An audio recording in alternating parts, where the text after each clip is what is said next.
Broadcasting live from the blood-stained floors of the world's most dangerous martial arts dojos to the pages of the world's deadliest comic books ever made. This is the world's deadliest podcast. Is that how you say that guy's last name? Antonino Rocca? Yeah, I think so. Although they say Antonino Rocca. Oh, that's how you say it, Antonino. Yeah. I thought he thought it was Antonio. Shit, I don't know. Well, he was like an Italian pro wrestler. Yeah, it was back from like the 40s and 50s, kind of that Lou Thez era when a lot of it was like your gimmicks, your pro wrestling gimmicks. A lot of them were like kind of racial stereotypes. Like, oh, this is the Italian wrestler, this is the Irish wrestler, this is the one from Persia, and he was just kind of that Italian New York wrestler type gimmick. Oh, that's fascinating, man. And so my understanding is this guy Antonino was like he was like from like his pro wrestling lineage eventually hooked up with catch wrestling, but he himself was not trained in catch. He was no. Just a pro. He was like. Yeah, Antonino. You're right. That is the actual name, Antonino. Yeah, because it's Antonino. I don't know why I'm terrible at pronunciation of anything. So, dude, I'm going to tell you the truth. Until now, I didn't even know. I thought it was Antonio too. Hey everyone, Sam here. Real quick, before we get too deep into the podcast, I want to make sure everyone's aware of a couple of cool things. The first one is my comic book Strength Monsters. It's created and written entirely by me. It's also illustrated primarily by myself as well, and I've collaborated with some of the best artists in comics on that book. You can download the first issue entirely for free at strengthmonsters.com. Also, I want to make sure you're all aware of the wrestling camps, the catch wrestling camps that Jake and I have coming up. We have camps coming up in California in August and camps in the UK in September of 2019. You can get all the dates and info for that at scientificwrestling.com. No, that's totally cool. Yeah, I'm looking at the Wikipedia. He's an Italian-Argentinian pro wrestler. But yeah, and he was active during the the 50s to the 70s. Yep. He had shared the ring with Lou Thez before in pro matches. Well, yeah, but so in wrestling, and sorry I'm going to nerd out here for a second, just like today, everybody's talking about like WWE and AEW, that's the new one that's coming up that everybody's talking about right now. There's been all these competing organizations, and Thez was part of the NWA. He was like the NWA champion, which was like just a network of local promoters. So all these local promoters decided to band together so they could share talent back and forth, and that was called the NWA. And you had to pay dues and all this kind of shit. And this was after. So as I'm looking at Antonino Rocca on the Wikipedia, they mentioned the Capital Wrestling Corporation, which was actually the territory that was owned by Toots Mondt, who is a Colorado catch wrestler, and he was actually a legit catch wrestler, but he was the guy who said, fuck catch wrestling, and we're going to scripted theater, action theater. And so anyway, Rocca started with that group. So that group, even though it was started by Toots Mondt, who later on went to help Vince McMahon launch the WWF, he had no interest in training shooters. You know what I mean? Right. So he wanted and Rocca very much represents the non-shooting performance side of pro wrestling, because he did crazy shit like jumping and doing flips. He was like the Superfly Snuka before Superfly Snuka. Okay. That's cool. All right, that's interesting to know. Because you're not going to actually, if you want to learn to defend yourself or fight, you're not going to go study the Jimmy Superfly Snuka method. Because the second you go to climb up the fucking ropes, the guy's going to just beat your ass. So like, you can't, you know what I mean? Yeah, so basically this guy was, Antonino, he was a performer. 100%. Okay, so there's some crazy stuff we got to talk about before we... He has no chance against Superman. That is my vote. I don't even know how this Superman comic ends. No. But this is bullshit on the cover. There's no way. Antonio Rocca is throwing fucking Superman. Superman's like the most OP character ever. Overpowered. I learned that from my kids. Sorry. Yeah. He's so OP, dude. Like, there's no way. I mean, this is just ridiculous. Yeah, he's throwing him on the cover, and it'll be on the blog. He's throwing Superman throughout the ring, and he's snapping the ropes, or at least Which one is of them. the worst bullshit ever. Like, there's no way Rocca... You know, if somebody like the Big Show or whatever can't legitimately, like, just throw a man through fucking steel ropes, I mean, come on. Okay, dude, before we even get into this comic, though, there is some gnarly Superman history that we've got to talk about. All right? There's some insane stuff. So, because I was looking at this comic and I'm going, okay, how did this come about? This story was published in 1962.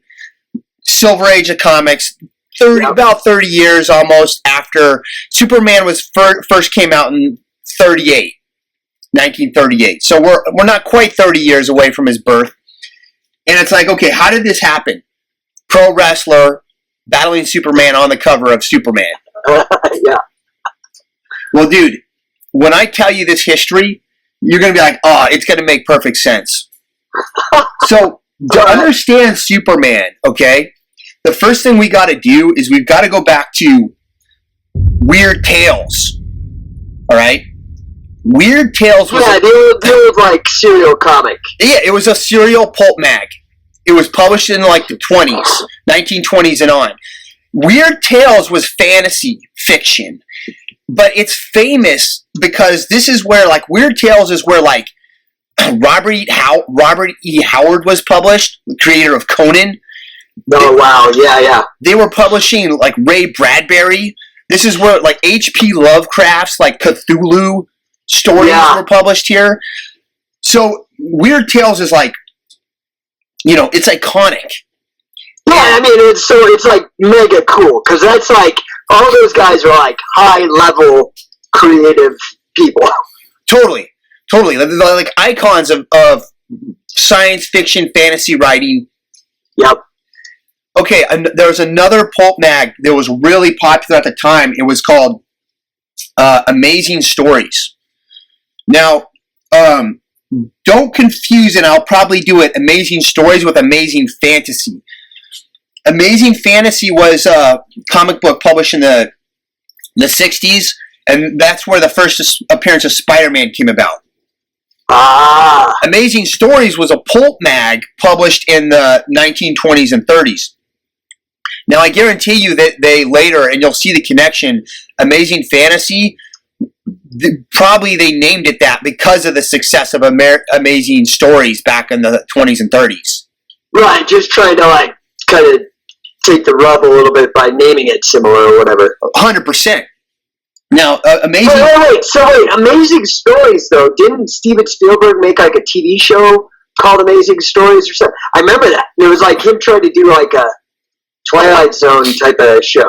Oh, probably, because Amazing Stories is super significant because it was considered the first magazine or periodical that was completely dedicated, that was 100% science fiction. So, like, they just published science fiction stories. And this is where, like, the first appearance of Buck Rogers happened. Wow. Yeah. It was an Amazing Stories. Now, what you got to understand is that the creators of Superman, Jerry Siegel and Joe Shuster, these guys were, like, massive nerds and fans of these stories in these magazines. Yeah. Okay. And I mean, like, the level of their nerddom, it was pretty insane, actually.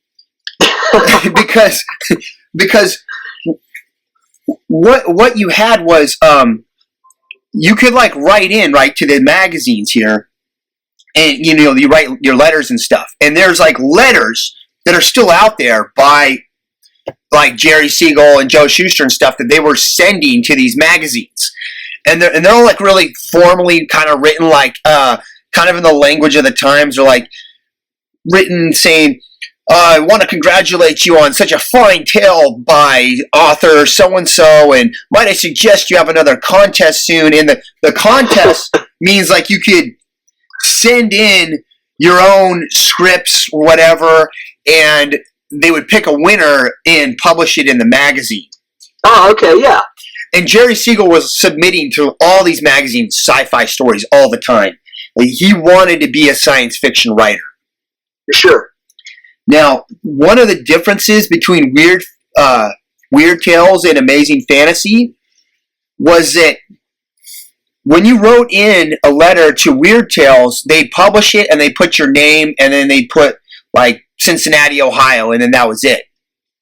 So it'd be like John Doe, Cincinnati, Ohio, and underneath your letter.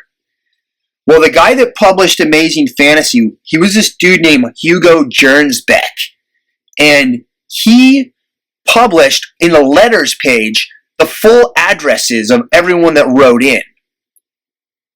Now, this has become significant because what he was doing is he wanted the fans of his publication to be able to, like, network. Exactly. Be able to get in touch with each other and stuff.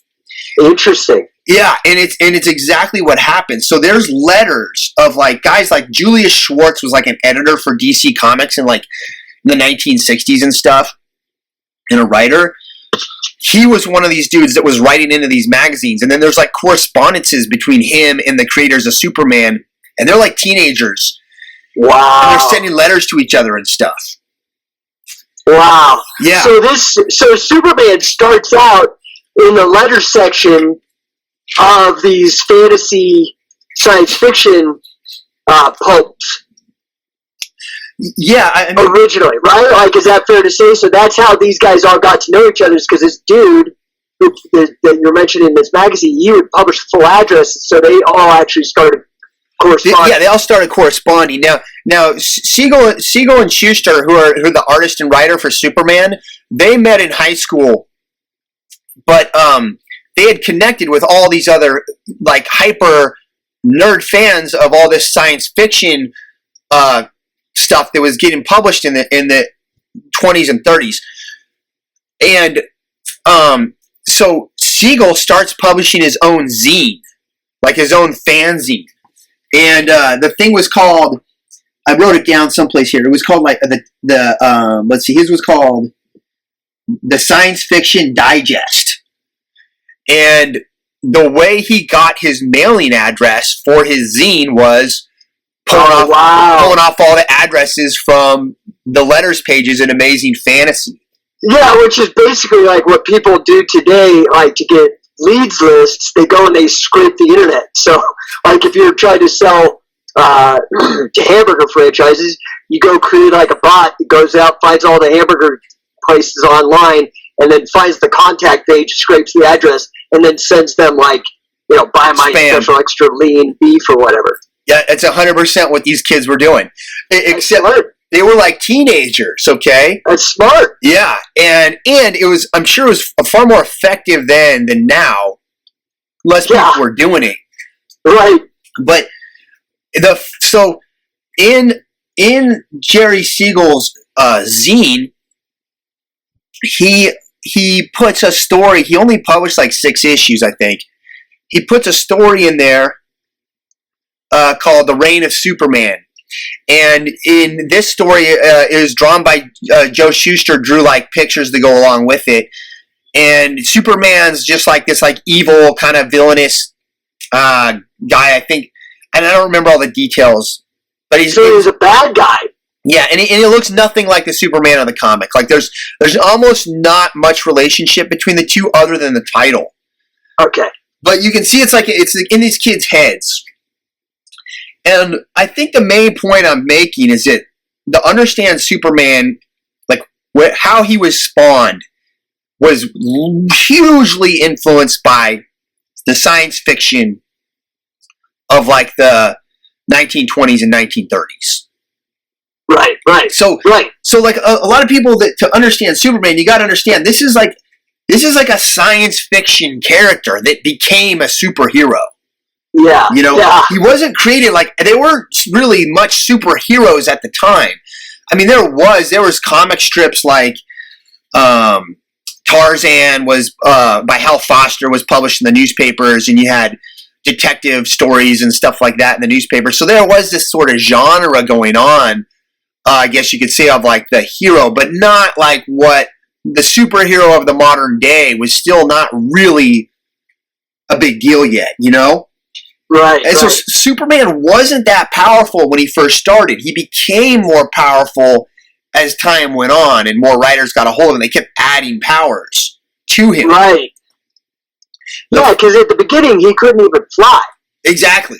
He could jump like the Hulk, like super far. You're right. 100%. And they, you know, and that's sort of the deal with that. Now, it's crazy because it goes even further than this. So then you're going, okay, well, what about this pro wrestling connection? Like, what is the deal with that? And here's what I found out is that all these pulp magazines and this huge explosion of all these periodicals in the early 1900s, they were preceded by a magazine that was like probably the biggest magazine in the nation, that was called Physical Culture. Mm. And this magazine was published. It started in like 1899. Yeah, I actually have some old copies of that somewhere in my garage. The old original, because they used to they actually have, if my memory serves me correctly, it's one of the few places, because I'm like a Tom Jenkins nerd, like in golden age of catch wrestling, and they actually had some articles on Jenkins, and yeah, that's a great magazine. That's a very fascinating time. Yeah. So that magazine, it was published by a guy named, like, I don't know, his first name is like Bernard McFadden. McFadden, yeah, Bernard McFadden. Bernard McFadden. Yeah, he published a bunch of wrestling books. He was like the big sports publisher back in the day. Yeah. But it wasn't just wrestling. Bernard McFadden, there'd be like books on tennis and all this shit. But I think his books were the ones that actually ended up having like Frank Gotch. Like you see those old manuals with Frank Gotch and stuff. A lot of those are from the Bernard McFadden publishing. Yeah, 100%. So McFadden, his Physical Culture magazine was like so successful. It reached like, I think, 1 million subscribers. Wow. Back then. Wow.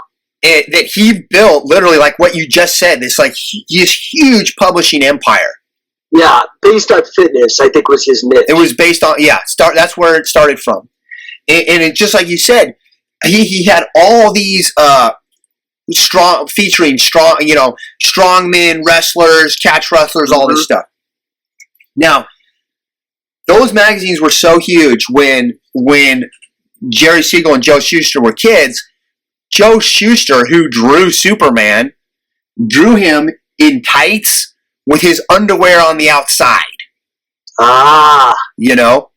Yeah. The reason why is because that was what the strongmen of the early 1900s wore.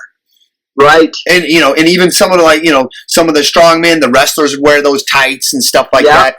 Yeah. So that's where he got it from. Now, that's fascinating.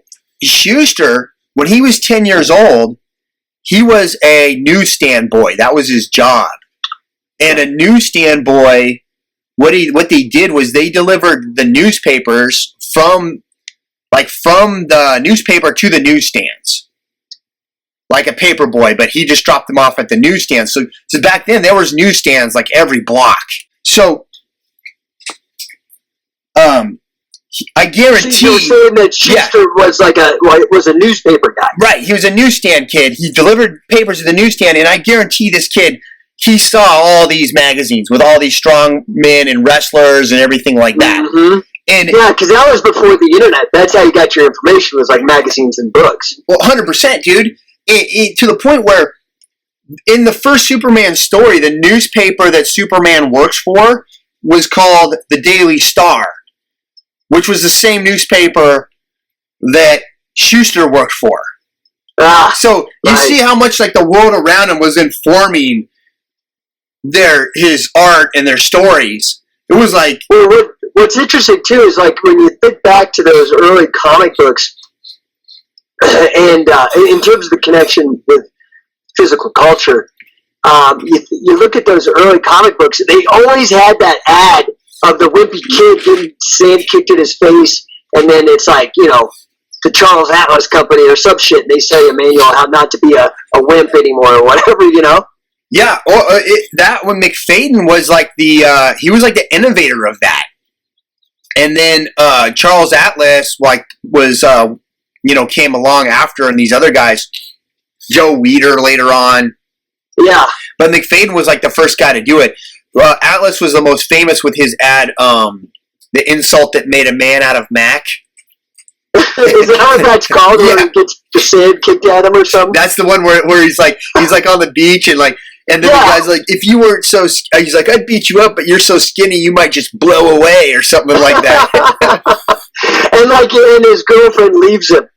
Yeah, it's like so ridiculous. Yeah, it's hilarious, dude. That's a great ad. I mean, that ad. I mean, but it's appealing to that same market because, you know, it is funny. Like, you know, all these chicks today are always like, oh, you know, Cosmo magazine or Maxim magazine and these unfair beauty standards, you know. But meanwhile, like, comic books forever have been pushing unfair beauty standards or, you know, like masculinity standards on men. But it's not a bad thing because it challenges them to transform, because that market, a lot of times, comic books, is the bespectacled nerd getting sand kicked on him. And to have these idealized characters is something to strive for, and then you got these physical culture guys trying to sell it to them. You know, it's very much along the same lines, but it seems like a positive thing, because, I mean, I remember when I was a kid, I always wanted to be, like, have a bodybuilder kind of build, and it was largely because of comic books. Yeah. When out in the 90s, that was also like, I mean, I was a teenager in the early 1990s, and like that was when Flex magazine and stuff too were like their all-time height in popularity, and the bodybuilders were so jacked back then. Oh, dude, they look like cows. I mean, they don't even look human. They're so massive. No, I remember there was like that guy Dorian Yates and Ronnie Coleman, and like all these dudes were like, they looked like cartoon characters. They were like so jacked, it was insane. Well, but at that point, it's like the comics, like they always drew to almost like the Arnold Schwarzenegger ideal body. You know, you look at Captain America, you look at Superman. They all looked like Arnold Schwarzenegger when he was a young man at his peak, you know? Yeah. But like you're saying, that era of like Flex magazine, those guys, I mean, that's reaching like, they're trying to look like the Incredible Hulk. Like that's not the ideal. That's just more of almost like an outlier. You know what I mean? Like a crazy character like the Hulk. It's true. It went totally over the top. And it's funny because in comic art, it followed the same path, because that was when you had, you know, Simon Beasley and Keith Griffin or I think it's how you say his name, Sam Keith was a guy. Kelly Jones was a guy. They were drawing these dudes with just like these crazy huge muscles and like giant veins and stuff popping out, you know, just totally over the top. But, you know, that's also the exact time when all of the pro wrestlers at WWE looked like that too. Like, just massive bodybuilders. So, you know, it makes for a good point, though, that you see how the culture of the time, it's like, it's all influencing, everything's influencing everything, you know. You see the comic books are reflecting what you're seeing in the pro wrestling, it's reflecting what you're seeing in the bodybuilding, and they all are like molding each other. They're all spawning one another. And they're like reinforcing each other. It's like a feedback loop, like an echo chamber. Yeah, and it's the same thing with Superman. So Superman comes out here, and he is basically, you know, a spawn from two things, from the strong men and the bodybuilders and the wrestlers of the early 1900s and the crazy, science fiction that was being published. Okay, but to bring it back to this particular comic, this Superman, is this the OP Superman that could shoot freaking lasers and shit? Or is this just like, I gotta jump over a building, I don't fly, I can't hover, I just could jump really far? Okay, so this Superman, he is super powerful. Now, check this out though, dude.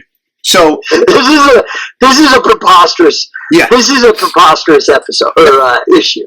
Well, but check this out really quick before we go full into this thing. So the connection goes even further.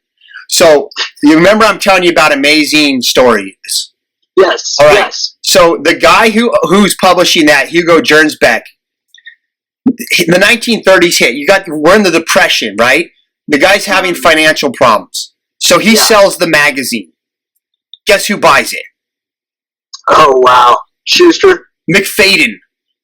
Oh, Bernard McFadden buys it? Yeah, McFadden. Bernard McFadden buys Amazing Stories from Gernsback in 1930 and then keeps publishing it.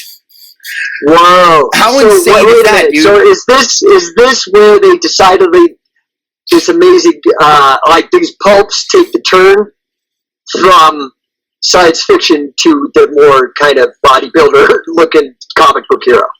Probably eventually, but McFadden he just bought it. He was actually one of his subsidiaries that bought it because he had a huge corporation and all his magazines were incorporated themselves. So if one went belly up, the rest of his company is not going to be held responsible for any of it. Yeah, he's just diversifying his risk. 100%. But my understanding is he just kept publishing it as a crazy science fiction magazine for as long as it was selling. So, and this is during the Depression. So you're saying 1929, 1930, maybe 35? 1930s when he purchased it. And, okay. And now check this out. Now Hugo Gernsback, he had a guy working for him while he was publishing Amazing Stories, and this guy became the manager of distribution in his company. And he worked for him for 7 years, and then he went off on his own and started publishing his own pulp mags. This guy was a dude named Martin Goodman. And Goodman started his company called Timely Publishing. And Timely is publishing all these pulp mags and stuff. And Goodman brings in hires his nephew to start working for him as an editor. And his nephew is this 17-year-old kid named Stan Lee. Oh, whoa. Isn't that crazy, dude? Yeah. And then Stan Lee later on writes Spider-Man and Amazing Fantasy for Marvel. And by the way, the Spider-Man issue has Crusher Hogan in it, another pro wrestler. Yep. Which actually was pivotal to the creation of Spider-Man. 100. Yep. Exactly. That's where he, totally. It's insane. So anyway. By the way, all of the Tobey Maguire Spider-Mans went downhill after Macho Man's appearance. Yeah, that's a good point, man. Seriously, that's peak Tobey Maguire Spider-Man. Is the fight scene with Randy Macho Man Savage. Yeah, seriously, it's great. That's the best part of that movie, dude.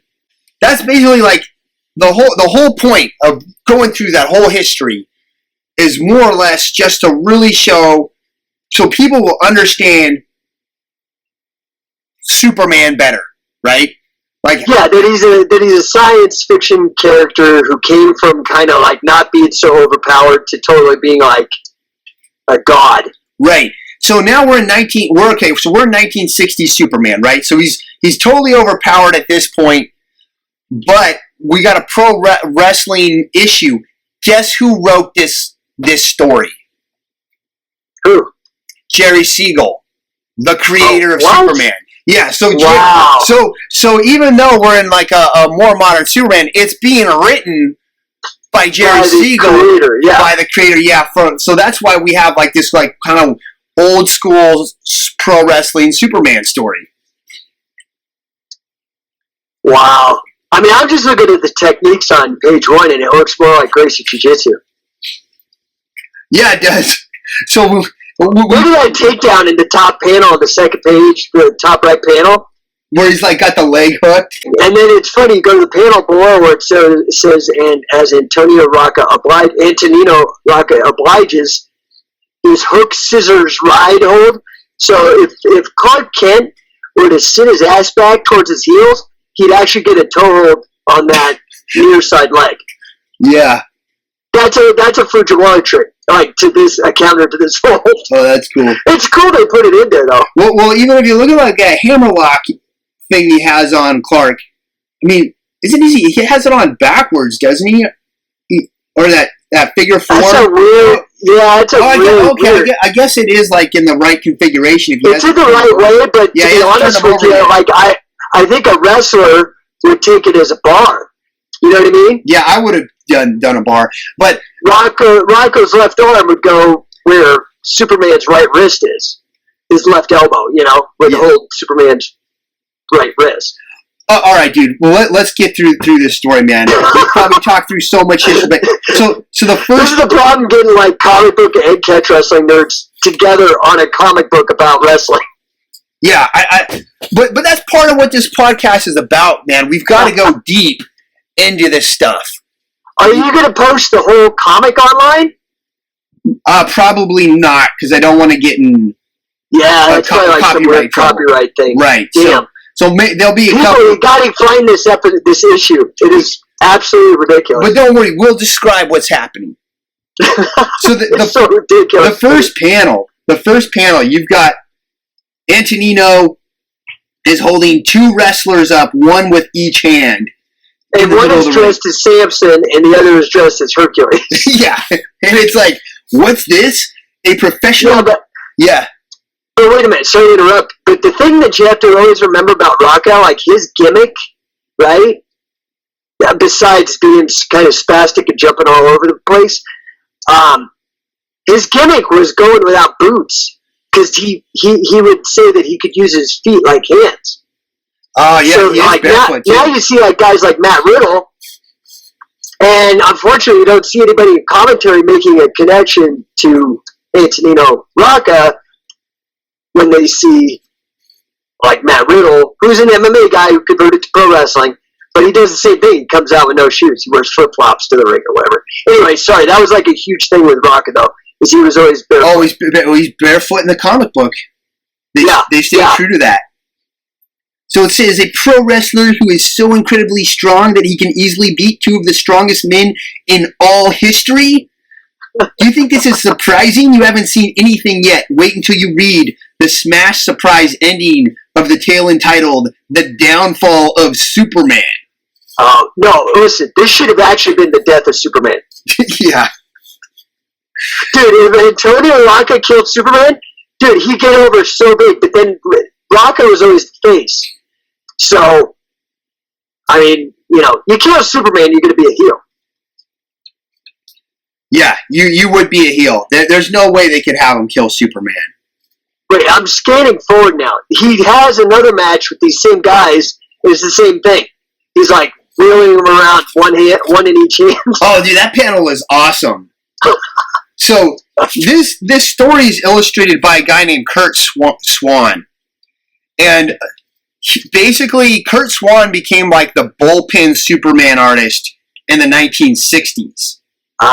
But they kind of, some of the comic book historians will refer to Kurt Swan as like the Norman Rockwell of comic books. The reason why is because, you know how Norman Rockwell kind of depicted like this like idealized Americana? Yeah, right. And that's what he was famous for. That's kind of what he was doing. Well, that's sort of how Kurt Swan's style of Superman was.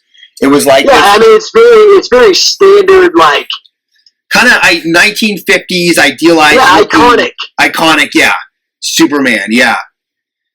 All right, so we're in the first panel. We're at a press conference, and Antonino is like, Superman and I are going to stage some exhibition wrestling at the Metropolis Arena tomorrow, and he's telling all the reporters this.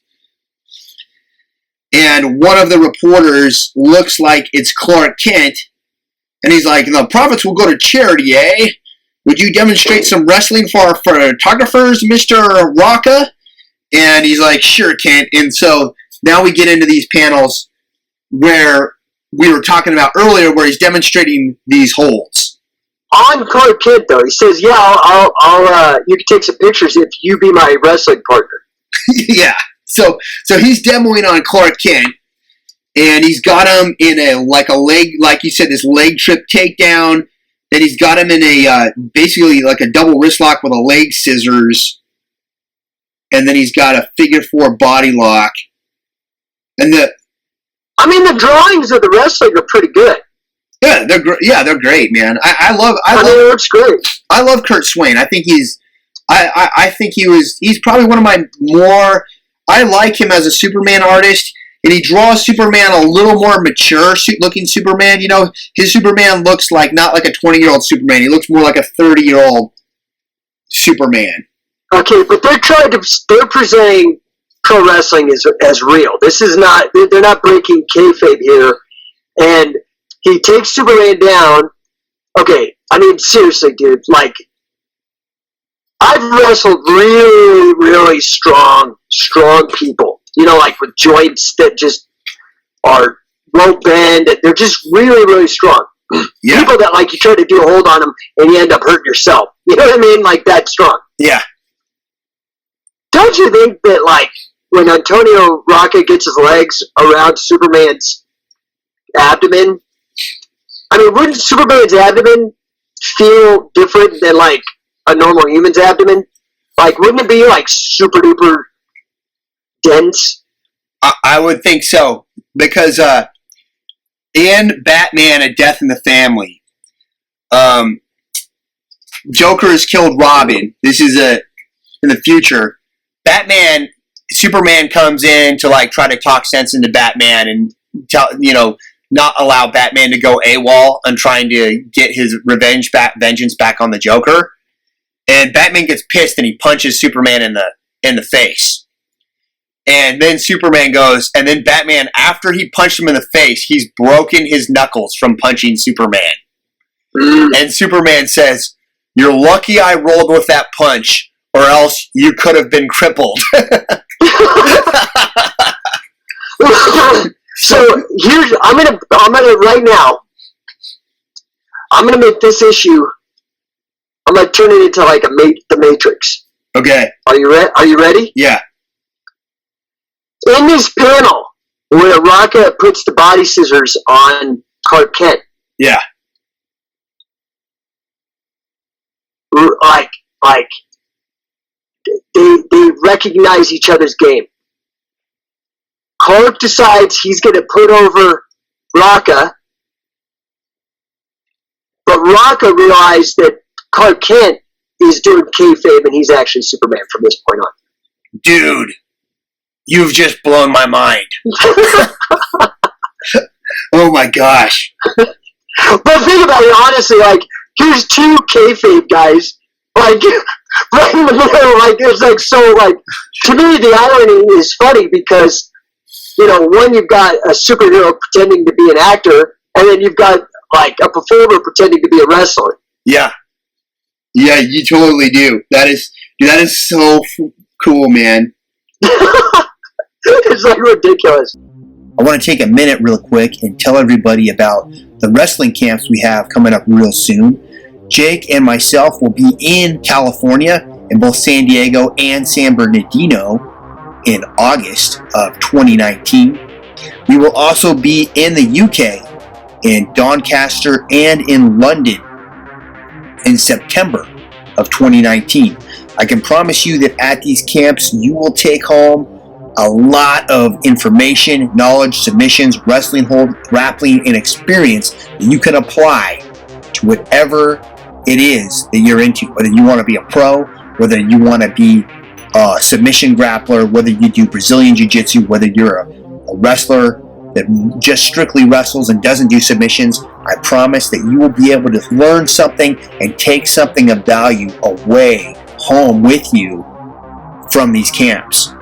Now, To get the dates and all the registration info, go visit scientificwrestling.com.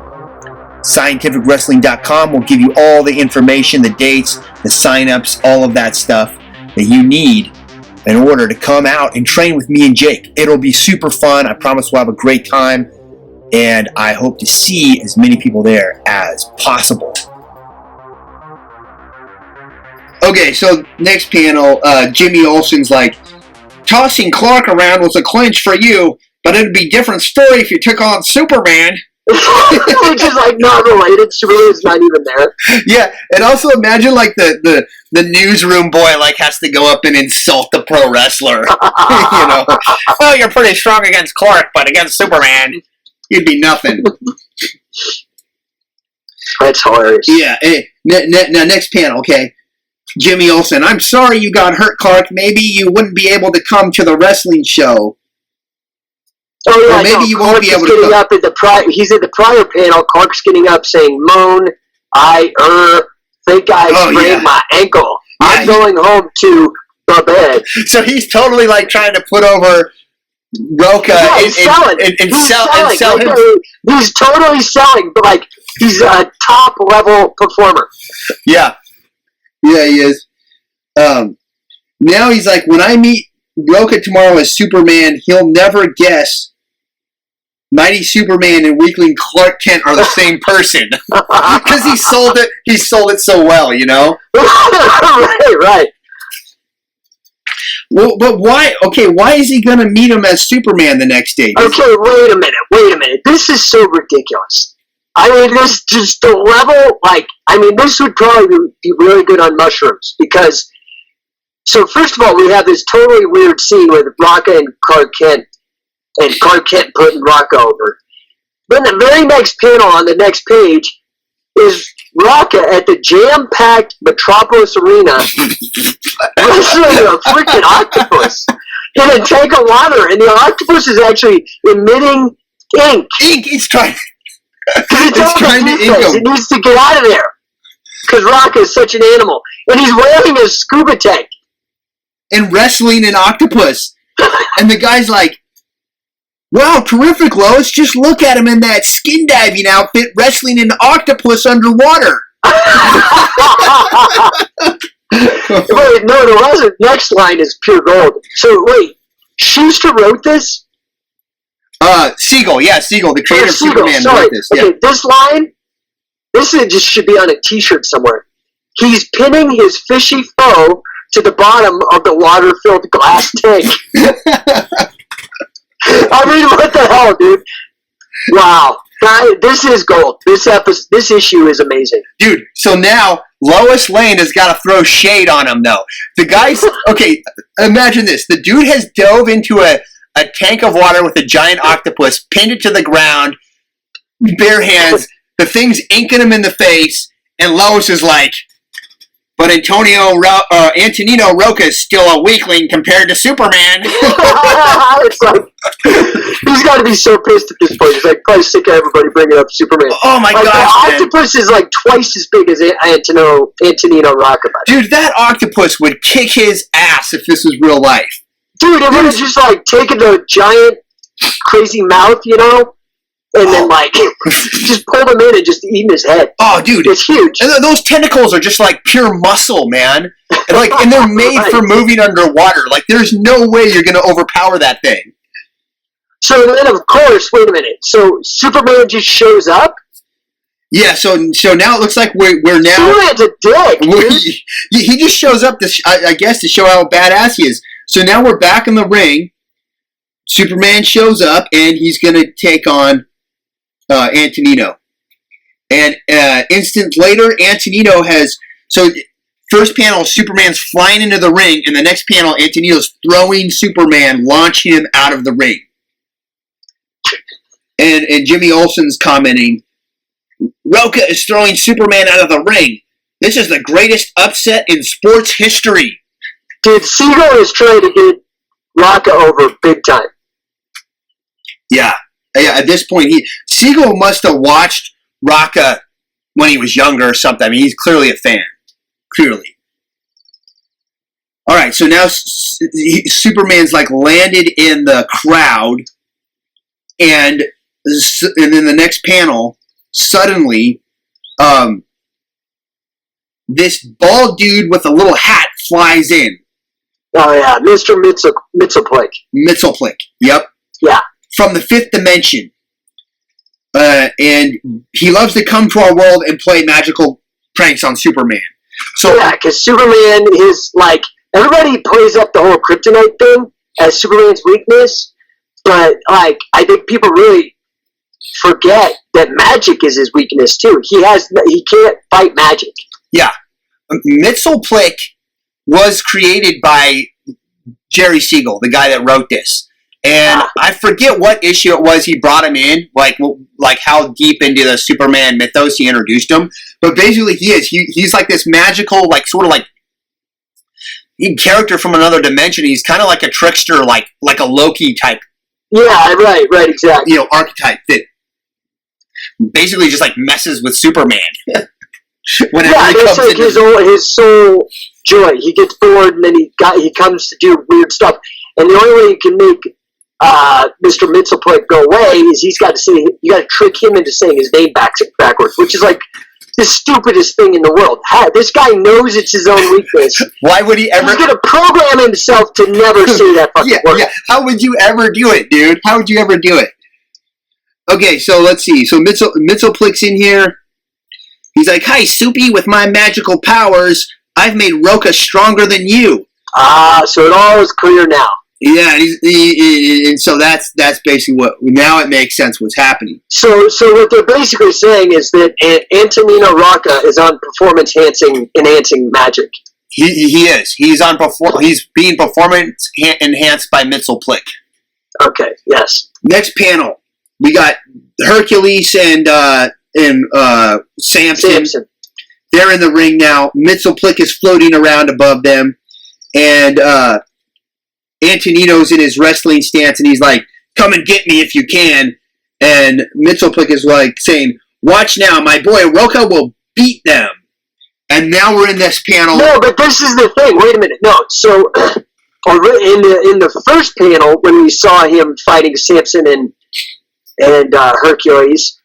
Now, by the way, they look exactly the same as these guys that he's going to fight right now. However, Mxyzptlk with his magic says, "Now for some real action, folks. From out of the far distant past, I'm materializing two of the mightiest men of all time." Dude, this isn't a gimmick. These are the real Hercules and the real Samson. Oh, dude, yeah. I totally skipped that bubble. That speech bubble, man. That's huge. So now it's gone from pro wrestling and Clark Kent faking and putting over Rocca to now Rocca actually being more powerful than Superman and he's lifting in the next panel Samson and Hercules by their belts like a wedgie. Yeah, completely overhead. Yeah, like a total wedgie. And the next panel, he slammed them down onto the ground, and Superman compliments him. "Great wrestling, Rocca. Even I couldn't do better. Your strength is fabulous." Oh, wait, no. He's not, but he's pinning Samson and Hercules with his pinkies. With his pinkies, dude. Yeah. I didn't even catch that. You look at the detail. It's clear. He's actually holding him with his pinkies. Holding him down with his pinkies. Oh, they even reinforce it. Look, he slammed them down, and he's pinning the two brutes to the canvas with his pinkies. Okay, so now it looks like Mxyzptlk says, "So long, folks. Now that I've had my fun here, I'll go pull some pranks elsewhere. As for these two stumblebums, Samson and Hercules, I'll use my magic to send them back to where they came from." Alright, so it looks like Mxyzptlk is satisfied with this match, and he's going to teleport Hercules and Samson away. Yeah, there's going to be a match between Rocca and Superman. Yep. Originally, yeah. Mxyzptlk gives some super strength to Rocca, so he defeats Superman. Then Mxyzptlk sets up a match with Samson and Hercules from history, and Rocca beats them. They put him over. Then Superman and Rocca become friends because it seems like Mxyzptlk was actually, I don't know, it's like Mxyzptlk's putting over Rocca, but then he disappears because Rocca beat his guys. Yeah. Do you know what I mean? It's weird. Yeah, maybe we'll find more about what Mxyzptlk's up to later on in the story. Oh, yes. He's tricky. He's got to be up to something because he's a trickster, you know? Yes.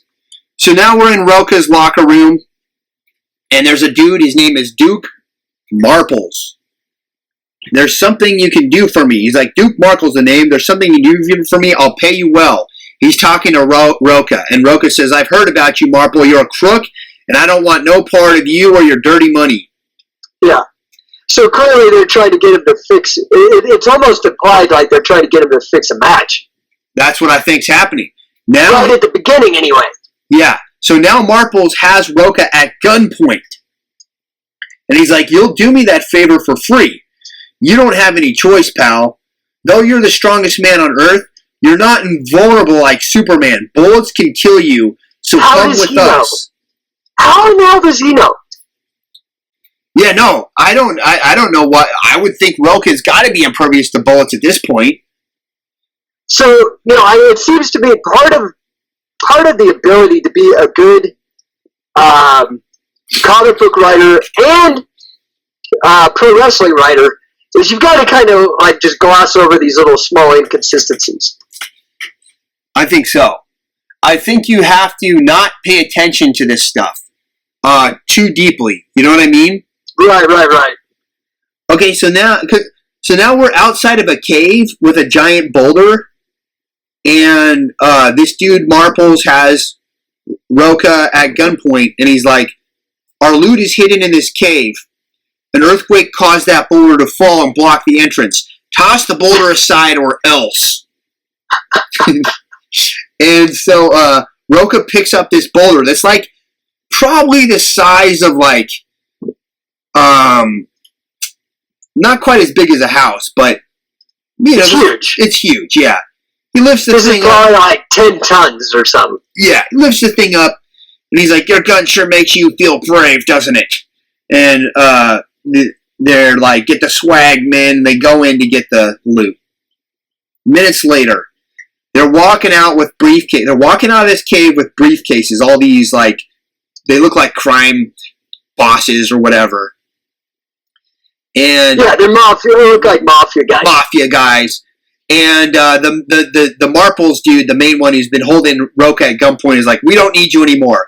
I'm going to pull the trigger and shut your mouth for good. Too bad you aren't invulnerable as well as super strong, eh? And Rocca goes, go ahead and shoot. So Marples shoots him. This is where we find out that he is indeed invulnerable like Superman. So he's stronger than Superman, which maybe now he's also even more invulnerable than Superman. Yeah, because the bullets bounce off. Yeah, they're building the narrative so that this match between Rocca and OP Superman is going to make sense. It's going to be an even match now. Right. Okay. Actually, you give a slight edge in the betting odds to Rocca. Yeah, I mean, dude, he just defeated Samson and Hercules from history with his pinkies. After throwing Superman just out of the ring. Yeah. Even though Superman could fly. If Rocca knew that he was impervious to bullets this whole time, though, why even move the boulder for the henchman? Well, maybe he didn't know. He probably, that was like a test of his powers. You know, like in the Shazam movie where they have to test everything. Okay. This is probably like the first time he's actually had to have it tested with a bullet. I'll buy it. As a wrestler snatches away Duke's weapon, so he pulls the gun out of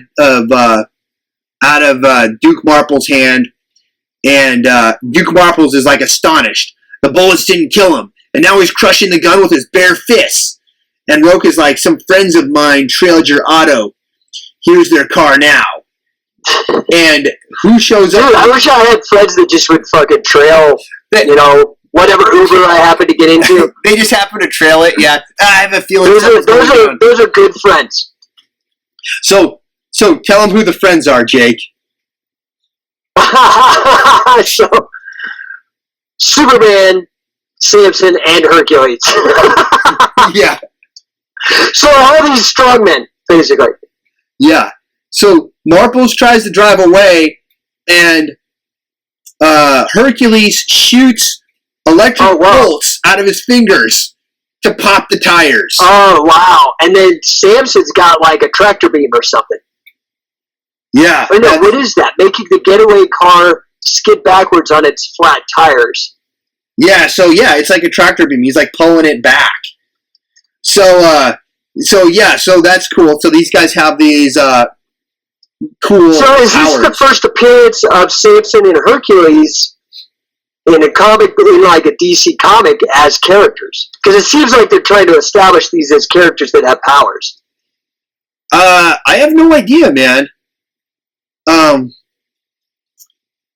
But basically, in pro wrestling parlance, there was a run-in by Superman, Hercules, and Samson to save Rocca. Yes. Totally. That is the total pro wrestling parlance. Like how, you'd have, like the Hulk would be getting beat up, or Hogan or whatever would be getting beat up, and then and the rest of the NWO comes in or something. Runs in and they charge the stage and save them. That's exactly what it is. Now, Mxyzptlk shows up. He's flying onto the scene. None of these super guys' powers are greater than his fifth-dimensional magic. Okay, but wait a minute. Mxyzptlk made them disappear. Yeah. He sent them back from where they came from. That's so how the hell did they get back? We do not know. This Mxyzptlk is a crafty character. Yeah, Superman's holding Duke Marples, the lead henchman, by the suit coat. He's yanked him out of the car, and Duke Marples, the henchman, is calling for Mxyzptlk to help him.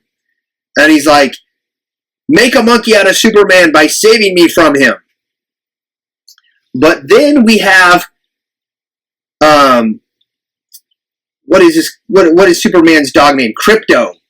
Yeah. His super dog shows up out of nowhere, flying into the scene.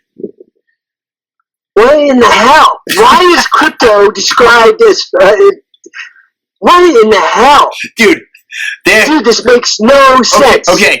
Like, the dog, the super dog, dresses up like Mr. Mxyzptlk? Now we're getting into... And there's super ventriloquism? Dude, so you got okay, what is this guy saying? What is going on? I am lost. I don't know what is happening now. So we have Duke Marples, the crime lord. Dude, Seagull's tripping at this point. This is some weird shit. I can't follow it. Yo, your super pet Crypto broke out from inside that Mr. Mxyzptlk disguise. I've been hoaxed, but how could your dog talk? So the whole time here... that was just a prank.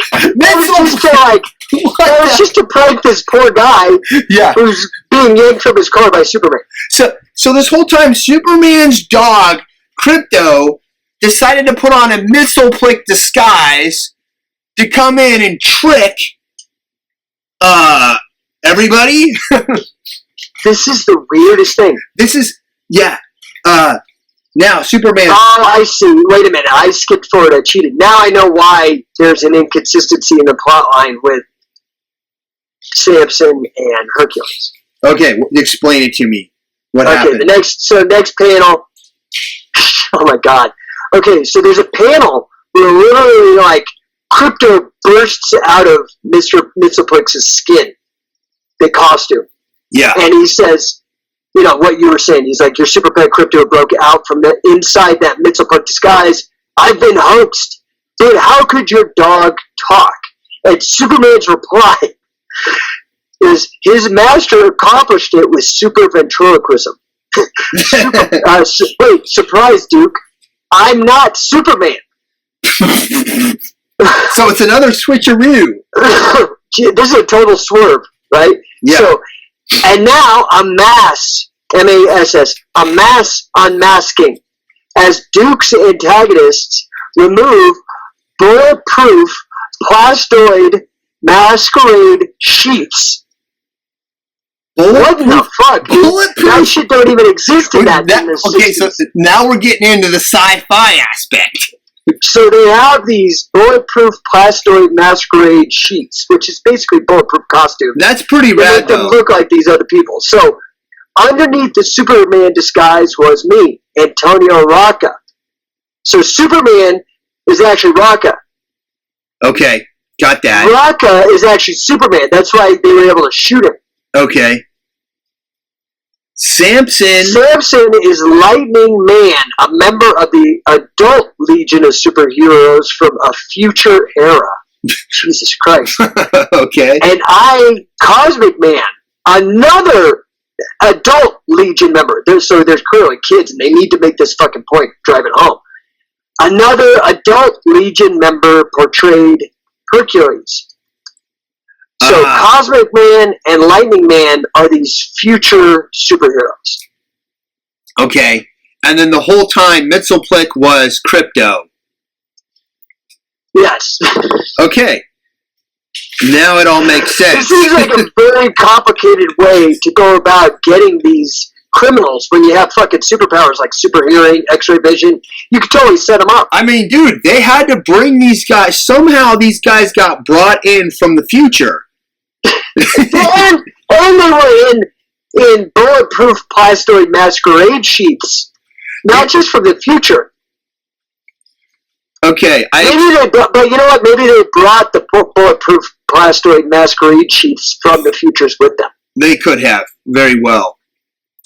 I exploded your auto's tires with lightning bolts because I possess the power of super lightning.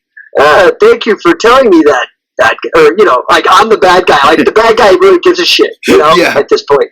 And then the dude that's the Samson is like, and I caused your car to skid backwards mysteriously because of my power of super magnetism.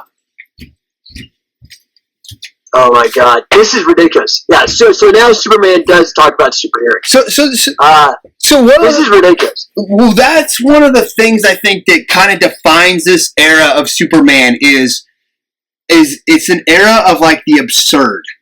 It's totally absurd. It's totally absurd. Superman now reveals his whole. Yeah, some time ago I learned from eavesdropping on the underworld with my super hearing. So this is probably all just propaganda getting us used to, like, Alexa and everything eavesdropping on us today. Seriously. It's for your own good. Superman's doing it.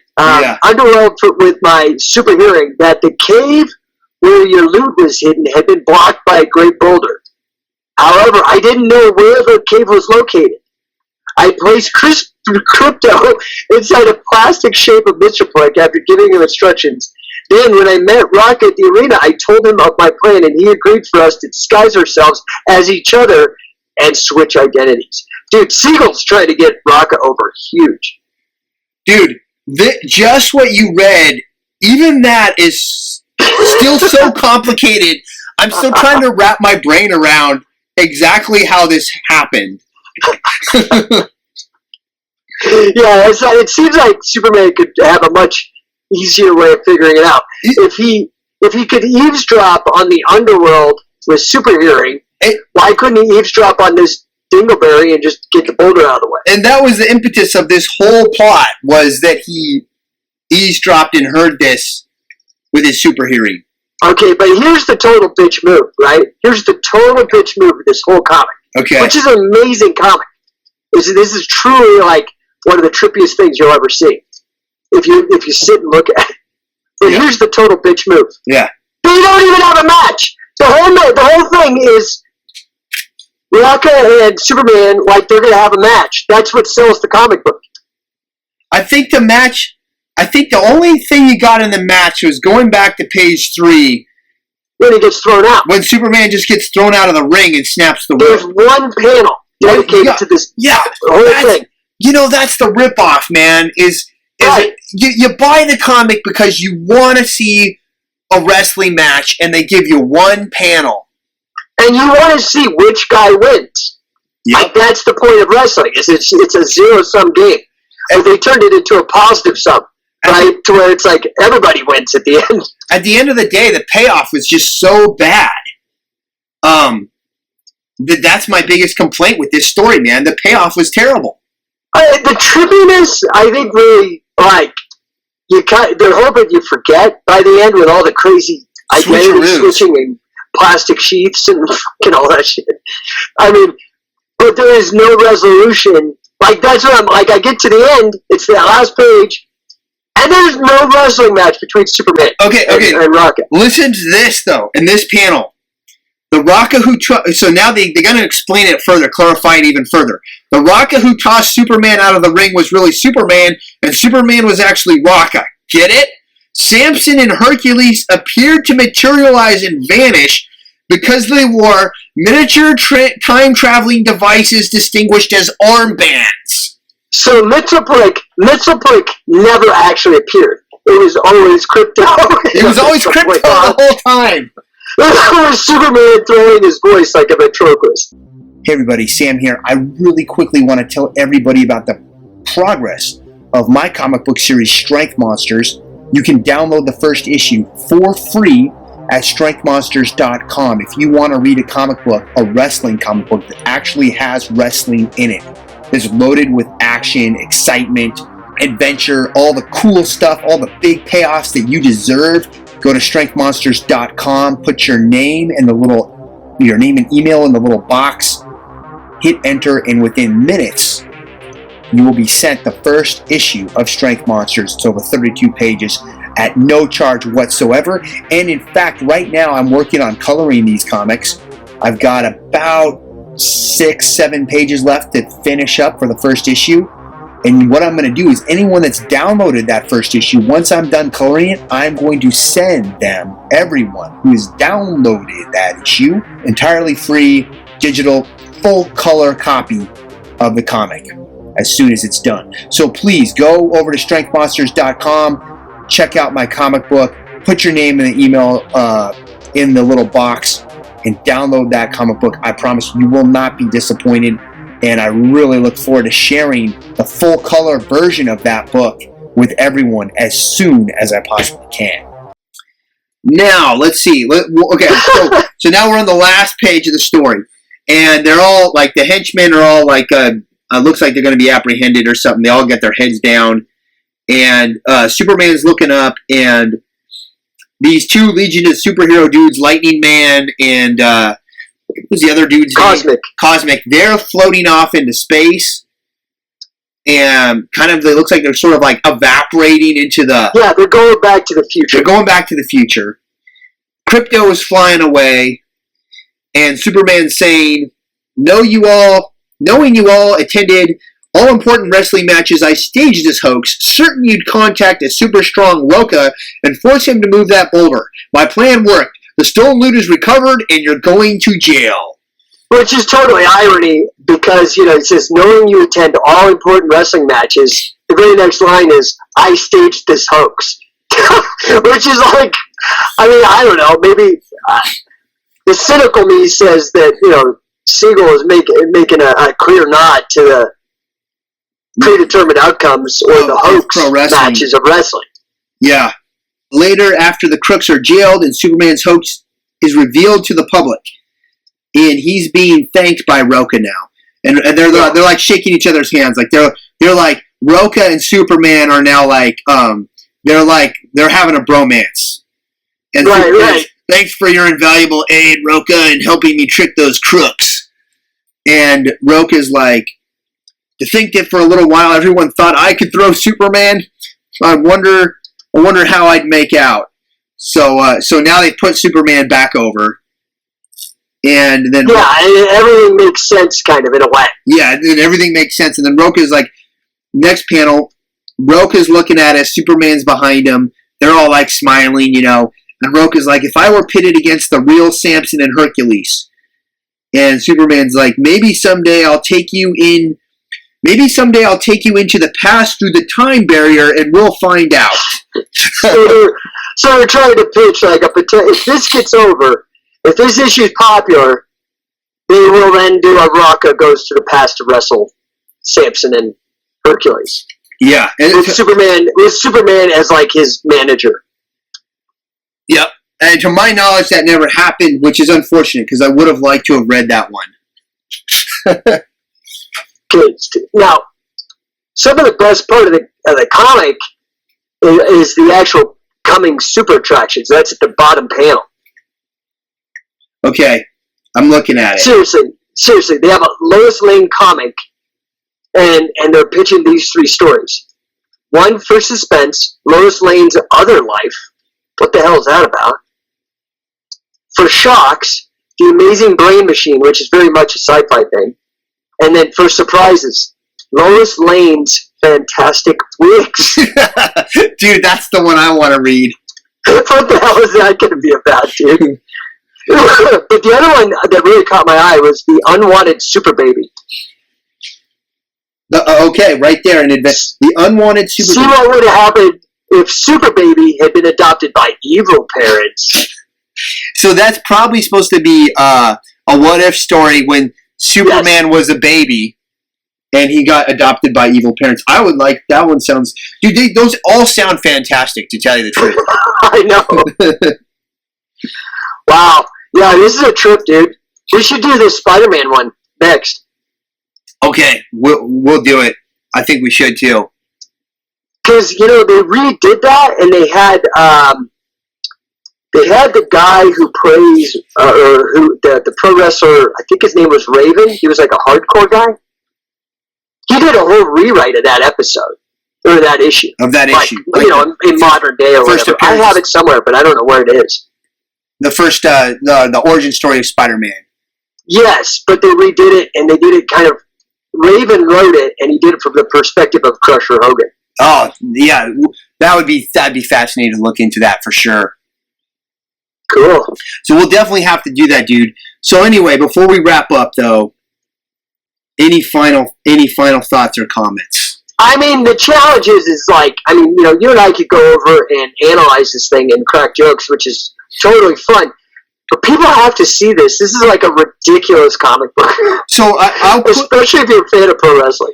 On the blog, so it's the website's worldsdeadliestpodcast.com. On the blog, I'll put the cover up and I'll put a couple of the excerpts from the comic, so people can get a better idea of what it looked like. My overall take on this thing is that the cover is phenomenal. I mean, it's a fantastic cover. This is also a Kurt Swan cover, and the story was. I appreciate the absurdity of it, but I was a bit let down because it was what we talked about. It just didn't have enough wrestling. Well, the whole thing is they're using wrestling to sell this comic. They're taking their character, Superman, and putting him in the pro wrestling world, and they really pitch it as this thing. Jimmy Olsen's at the bottom saying, "Wow, that wrestler Rocca has thrown Superman right through the ropes. This is the greatest greatest sports upset in history." Yeah, but that's the same. That's all you get in the magazine. Is that same image redrawn in a different way? There's no more match to it. Yeah, it's true, but there's no match. So, that's basically it. That's basically my final thoughts on that thing. Honestly, at the end, the whole thing with the whole plastoid sheaths and shit, masquerade sheaths.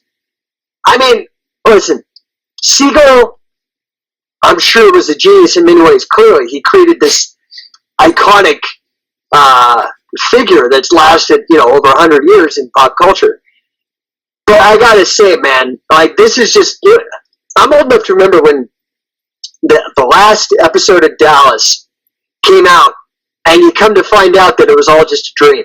And it was such a bitch. Well, it's like, dude, don't do that. It is a cop-out. All that plastoid sheath shit is like, okay, so everybody, even the fucking dog, is in a costume. This is ridiculous. Well, it is a cop-out because it's like everything in that story, okay? Everything in this damn story is explained by some kind of MacGuffin that they just made up.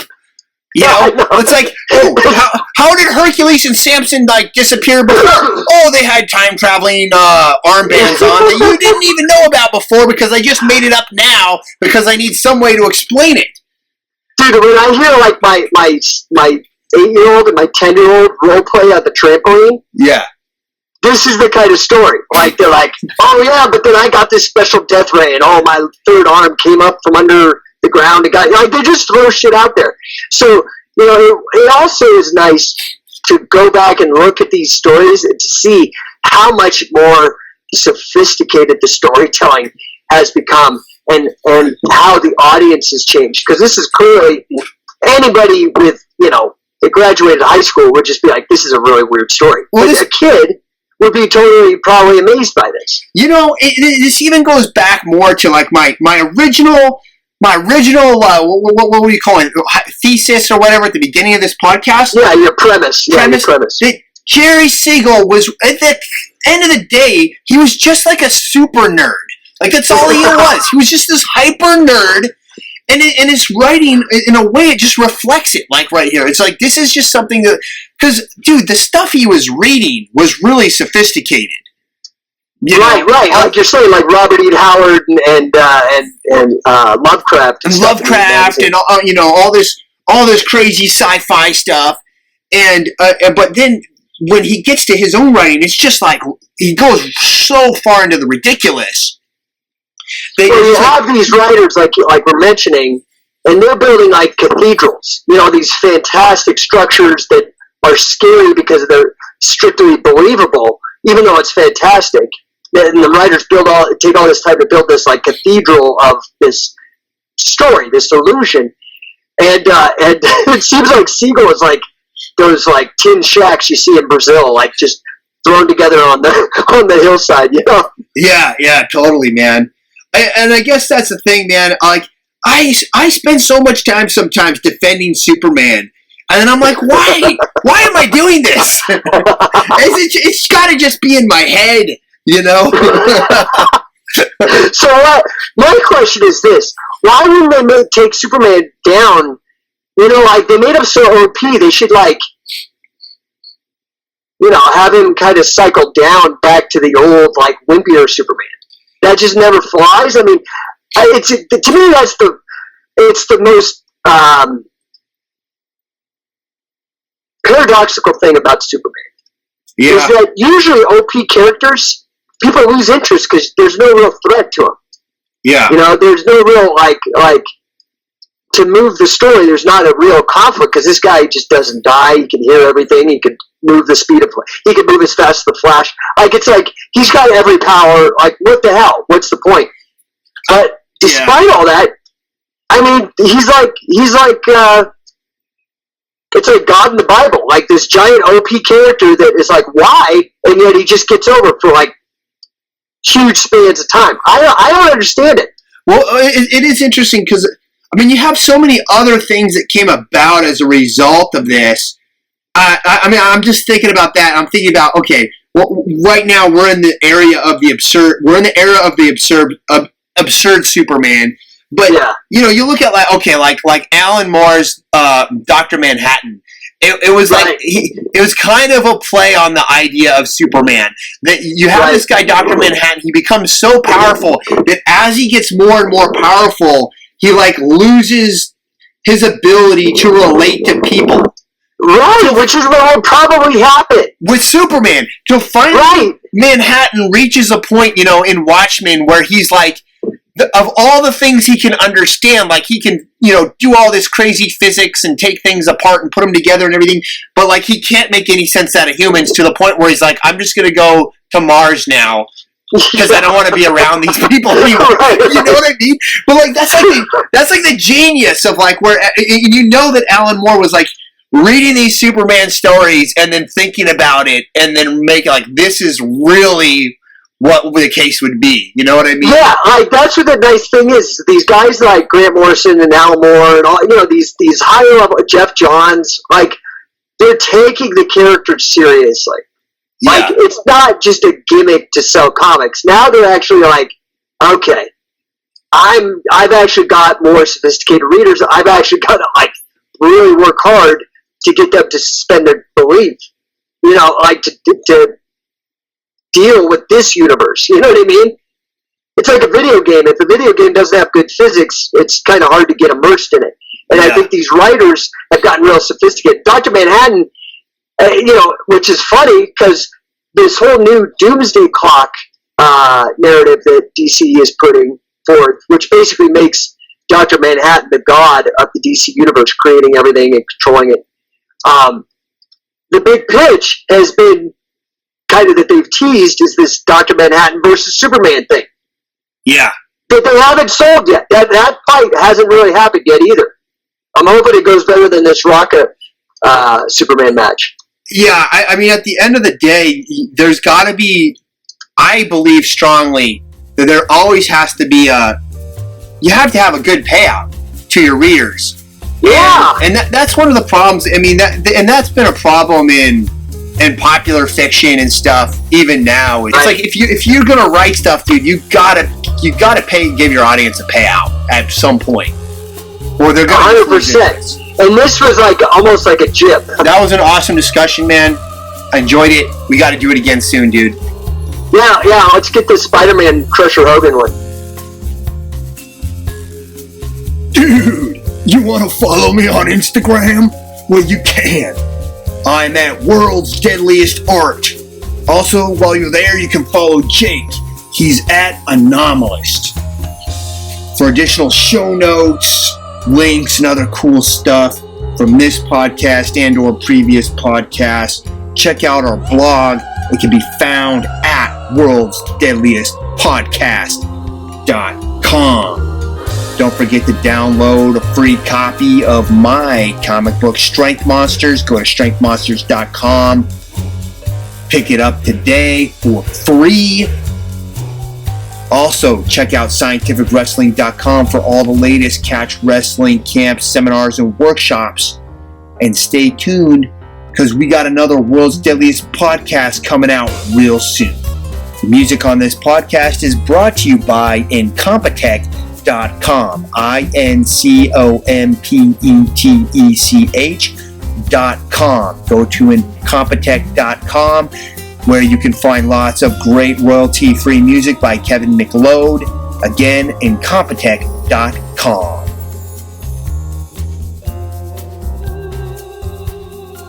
Two professional wrestlers battle to defend their local taco shop against a giant human burrito in the brand new very first issue of Strength Monsters. Over 30 pages of unstoppable, on-the-fringe, underground comic book action. Visit worldsdeadliestwebcomic.com today and download your free issue for a limited time only.